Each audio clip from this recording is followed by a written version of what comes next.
Okay, so we are going to return to GDP when we consider economic growth in a couple of videos from now. But for now, I want to shift our attention onto the third indicator of macroeconomic health, which is that of employment. And so in this video, I want to specify what we mean when we refer to unemployment and how we measure it. So I think that this topic is valuable because it's going to allow you to be more informed of what unemployment looks like from all sides of the table, from that of job seekers as well as that of job providers. I hope that this video is going to allow you to be more supportive, more effective in your support of beneficial policies for workers and for companies. And so that, importantly for this class, you can better compare and contrast economic activity across different economies, because as we indicated in the first video for this week, the only measure of economic success is not GDP and economic activity. It's not just the size of the economy. It's going to be measured by the size of the economy as well as price stability in the economy and the level of employment in that economy. So just as we did with GDP, we're going to start off by thinking of a definition of unemployment, and then thinking of some examples and expanding our analysis from there. So we're going to think of unemployment as being a person without a job, currently available to work, and actively looking for work in the previous 4 weeks. So they can be looking for work for a longer period of time, but they also need to have been searching for a job in those previous 4 weeks. Now, this definition is going to imply a labor force, that a labor force are going to be those people with jobs and without jobs, which are available to work and actively looking for work.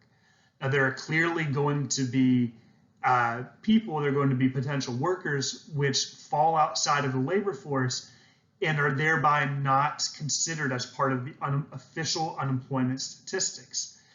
We're going to think of a way of categorizing these people in the next video, or later in this video, but right now we want to think about just some simple examples of those who fall outside the labor force as being those who are children and elderly, who we think that their lack of participation, their lack of searching for a job isn't reflective of the abundance of jobs in the economy. Full-time students and temporary voluntary absences also are other reasons why people may be without a job or not looking for a job that don't necessarily reflect negatively on the economy. That if you are taking a year off of work to raise your child, or if you're not working because you're focusing on your studies, we can think those are both very valuable pursuits, and that you're not clearly any worse off for having done so. Discouraged workers, on the other hand, are going to be an example of those who fall outside the labor force, who we would think of as representing a negative situation in the economy. These are people who have been looking for work previously, but have been so discouraged by not being able to find it that they are no longer looking for work and are thus no longer counted as part of the labor force and don't count towards unemployment. So we have a variety of statistics which we can use to form a sense of what the unemployment rate is in the economy. And based on the definition from the previous slide, we know that what we're looking for here are the people which are unemployed. And in, I think this is 2015 or 2016 numbers from the textbook, that was 8.7 million people. So these were people who were looking for work, able to work, and unable to find work in the previous 4 weeks. And we're going to we're not going to compare them to the total adult population, because as we said, some of those people may be elderly and retired, some of them may be taking voluntary absences. We're not comparing it to the number of people who have jobs. or for the people out of the labor force, what we're going to compare the unemployment to calculate the unemployment rate are the total amount of people in the labor force, which is actually going to be these two combined. And so our unemployment rate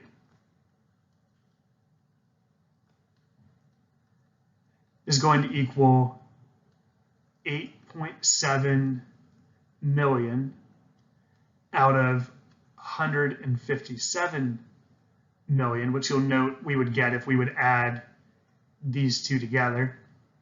Actually, doesn't look like it would get us quite there. Or maybe, no, it would. It would get us exactly there, which is good because that's what it should do. And we're going to note that these units cancel, and that this is going to give us an official unemployment rate of 0.0554, which we can convert then to a percent by moving the decimal 2 places. And that's going to give us an unemployment rate of 5.54%, which is about what we would expect an unemployment rate in a recovering economy to be. I remember that was only 8 years after the Great Recession. And so we typically think that, it's not absurd for unemployment rates to be between 3% and 8%, for example. Right now, it sounds like the official or towards the end of 2020, the official statistics are closer to 8%, obviously, following the pandemic response and shutdown. At the height of the Great Depression, the unemployment rates were 25%. So then some may wonder why in 2016, now President Trump was saying that don't believe those numbers, don't believe that the unemployment rate is 5%. He heard it was actually as high as 42%. And so I'm going to play you a short video of him saying that back in 2016. Okay, so let's watch that video by seeing the screen capture here. Hey everybody, it's Jake Tapper for CNN State of the Union and factcheck.org. Today we're going to take a look at a claim made by the winner of the New Hampshire primary on the Republican side, Donald Trump, the night he won. You may recall he said that he heard that the real unemployment rate might be as high as 42%. Take a listen. I am going to be the greatest jobs president that God ever created. Remember that. Don't believe those phony numbers when you hear 4.9 and 5% unemployment. The number's probably 28, 29, as high as 35. In fact, I even heard recently 42%. Do you think we'd have gatherings like this if we had 5% unemployment? Do you really think we'd have these gatherings? So once again, displaying a acute understanding of numbers. Let's see why that 42% was wrong. Okay, so how do you go from a number like 4 or 5% to a number like 38 to 42%? So apparently he got that number from another report by an economist or somebody, but just completely misinterpreted what they were saying in that report. So let's calculate Trump's, I'm going to put it in quotation marks here because it's not really an unemployment rate. Unemployment rate was not just the people who were unemployed, so those which were able to work, looking for work in the past 4 weeks, unable to find it, but he was adding those to the people out of the labor force. So 8.7 million plus 92.9 million. Remember, some of those people out of the labor force are going to reflect on the state of labor markets. That discouraged workers, the underemployed are not counted there, but discouraged workers who drop out, who no longer look for jobs because it's been so hard to find them, are going to give us an indication of how tough labor markets really are. However, it's not the unemployment rate, and you're not able to compare it to numbers which are 4 or 5%. And so when you add those together and take them, divide them by the total adult age population of 249.9, you get million. So all the millions then cancel. 0.4066, which we know that is 40.67%. There's another 6 there. So that's how you get an unemployment rate that looks somewhere between 38 and 42, given this information. So once again, is this completely irrelevant information? Probably not. Is it a misinterpretation or a lie or just a failure to understand the statistic to say that that's the unemployment rate? Yeah. So that's just should be a lesson for you all, that if you ever hear the unemployment rate is 40% or 35%, that some kind of calculation is going wrong, or that our entire economy is just falling apart, because bad things would happen if that was the case. Of course, now Trump is saying that the unemployment rates are as low as they've ever been prior to COVID. So I'm sure his interpretation has changed, but this is, just a warning on how not to interpret the data. So just to touch on how that data is collected, so that we can actually calculate the unemployment rate, because clearly we're not going around to all 330 million people in the US and saying, how old are you? Do you have a job? Have you been looking for work? No, we're gonna take a sample of that population using phone calls from the current population survey of the US Census Bureau of about 60,000 households per month out of about 124 million households in the US, which is about half, not even a half, a 0.20% of all the households in the US. And then on the first Friday of every month, the BLS, the Bureau of Labor Statistics, reports the data from what they calculated with that survey from the previous month. So every Friday, if you're really excited to see what the unemployment rates are going to be, you can beat the reporters to it and check out the BLS statistics as they come out. So when you're out of a job, when you're looking for work and you're willing to work at a given wage, but you're unable to find a job at that wage, then are you able to receive any sort of compensation for your willingness to work?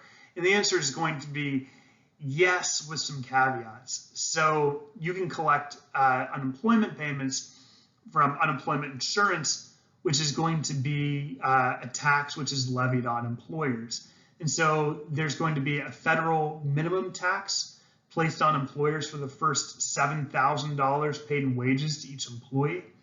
And then states can choose whether to tax even more so that they can provide more generous unemployment benefits should somebody lose their job and be willing to work, or choose how long they'll offer support, and not necessarily more generous, but provide them more of a cushion while they're looking for another job, which is going to be funded by the taxes generated from those taxes on the first $7,000 paid in wages.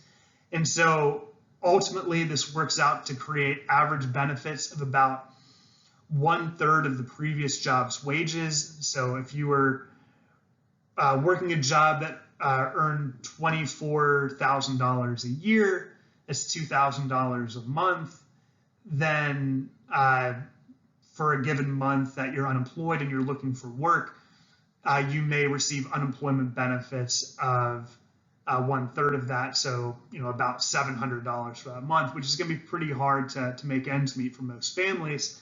And then on top of that, as we saw in early 2020 in Florida, it may take a really long time to collect your unemployment payments, that some of the states still don't allow for online or digital filing, that you may have to stand in line in a pandemic, to hand in paper submissions in person, which some may be rejected, some may take 2 months for them to process, at which point in time you haven't been earning any income because you haven't had a job, and how have you been able to make your payments over that time? And this is really just, it's a shoddy system in that it's not federalized, not centralized in our decision making, and we allow the least is kind of governed by whoever's in power, and the people in the state with the worst governance are going to suffer the most from a collective shock like we all experienced at the beginning of 2020. So what I'd like to do now is give an indication of how unemployment rates have changed over time, that if we're going to use unemployment as a way to compare the performance in different economies, then we should at least expect it to have changed somewhat over time. And based on this graph of unemployment rates over the past 65 years, we can see that the unemployment, we can see, I guess, basically 4 general patterns from this data. So first of all, the unemployment rates are never static. They never stay the same for very long. They're always changing in response to economic conditions, which is part of the reason why we can use them as a proxy or as a indicator for the overall health of the economy. Secondly, the rates are never zero. That the lowest we see is somewhere in like the 3% range, but they never drop down to everybody looking for a job at a given wage is able to find one. And so there's going to be reasons for that, which we'll discuss in a little bit, but that's important to note now. Secondly, or I guess thirdly, they don't appear to be correlated with changes in demographics or technology or trade, and or have any sort of long-term trend in general, right? It just seems to be based on what's going on in the economy, and that's the fourth major point, is that they are correlated with recessions, which we'll see in a future image here. So as you can see, when we have a recession, which is going to be indicated by these shaded gray bars, we can see the official unemployment rate spike during all of these periods, right? And it's going to be part of symptom and part of cause of a recession, of a slowdown in economic activity. We can see the same thing with long-term unemployment rates as well. Those will seem to be correlated with these recessions as well. Okay, so I include this graph just to show how unemployment insurance weekly claims have changed over time. And there's a really cool video of this over time. You can see how some of those very minor bumps appear to be a lot bigger when it's placed in a context which doesn't include the coronavirus.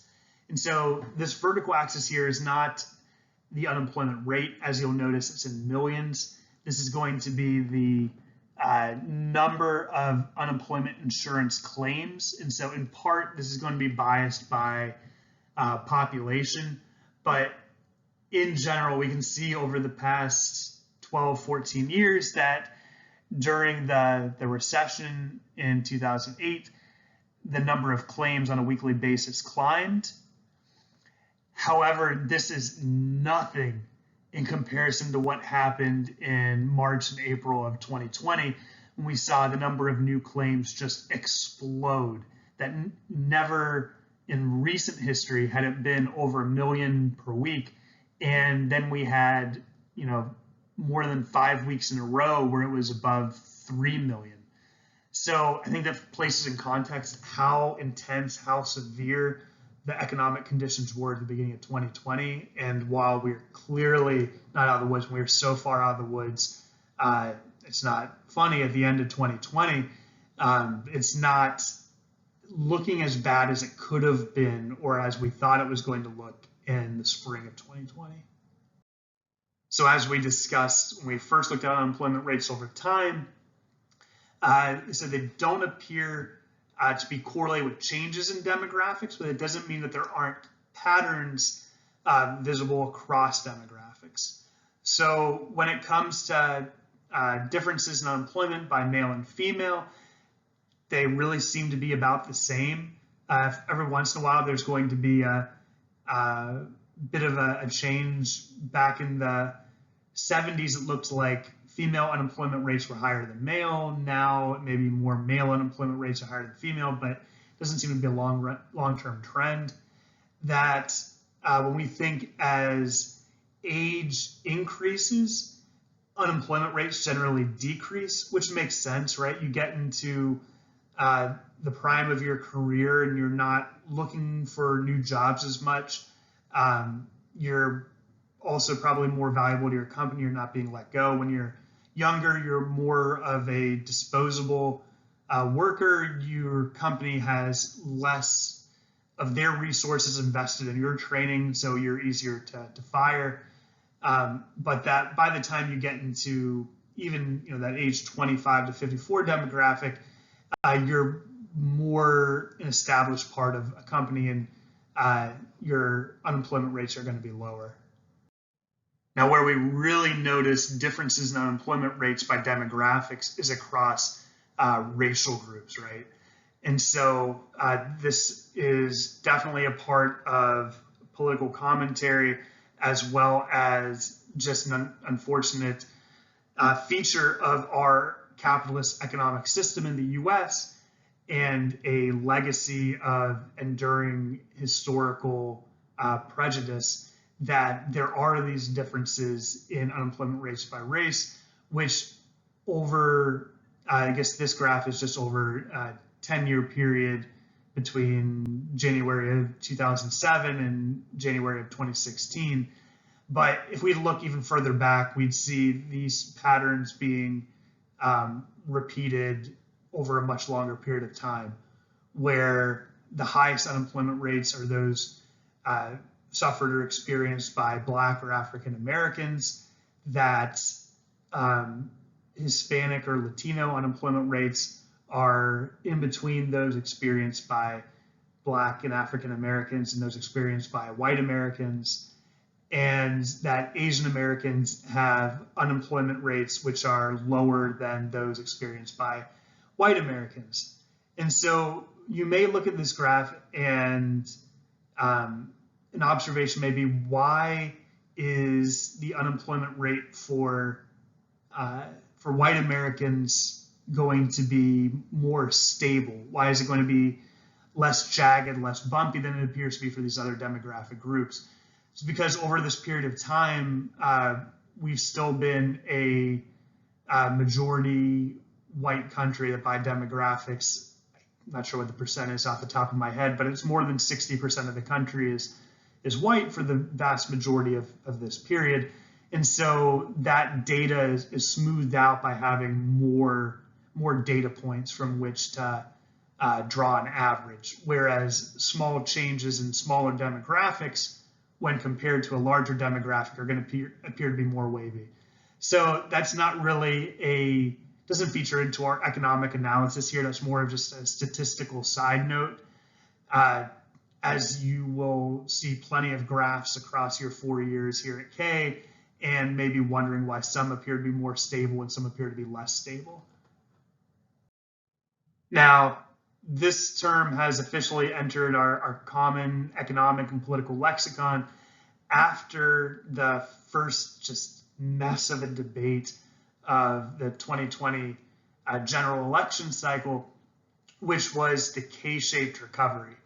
And so the K-shaped recovery from a recession or shutdown or just economic downturn is best represented by some groups experiencing worsening outcomes and some experiencing improving outcomes, what others refer to as a V-shaped recovery, because we'd see a decline and then an incline back up. So when you look at the stock market, for example, this may be what it looks like. But when we look at economic indicators which have more of a reflection on actual well-being of the citizens in our country, we see these divergent paths from the recovery from the recession. So here again, we're not looking at unemployment rates, but in employment by percent term. And so we can see that for the best paying jobs, yeah, there was a slight dip following the between January and April of 2020, but then they've largely recovered, and they're actually now, or in the midsummer, above where they were back in January. And so, yeah, things look good. They recovered well. However, for those earning less than $14 per hour, and even those earning less than $20 per hour, we can see that by midsummer of 2020, they were still suffering with 20% or 16% decrease in the jobs in those pay brackets, which I think most of us would suspect, having lived through this time and seeing restaurants and a lot of just social types experience closing down, and specifically 1 in 6 small businesses shuttering for good. Many of those jobs may not be coming back. So the last comparison that I want to make here is thinking about unemployment rates by duration and by type, that we think that most of the people who are counted as unemployed are those who are expecting to experience a non-temporary, meaning a permanent change in their job status, representing, once again, these are like 2015, 2016 statistics, but over 1/3 of those collecting unemployment insurance are going to fall into that category. That there seems to be significantly more re-entrants, people that have collected unemployment insurance in the past are collecting it again, rather than those who are collecting it for the first time. And that the majority of people collecting unemployment insurance are, not the majority, the plurality, are going to be those which have been collecting it, or those which have been counted as unemployed for over 27 weeks, though those which have only been collecting it for fewer than 5 weeks are, not too far off. Actually, I lied. We do have one more comparison here of unemployment rates, and that is thinking about unemployment rates across countries. And so, using data from 1991 to 2012, we can take a look at how the experience of unemployment in the U.S. compared to what was experienced in other developed kind of peer countries. And with the exception of 2012, you'll notice that the unemployment rate in the U.S. was either the lowest or near the lowest unemployment rate experienced across these other developed economies. Now, a lot of that has to do with the institutions which we have in our market structure for our economy that is going to prioritize job growth over and growth of our economy over preserving economic equality.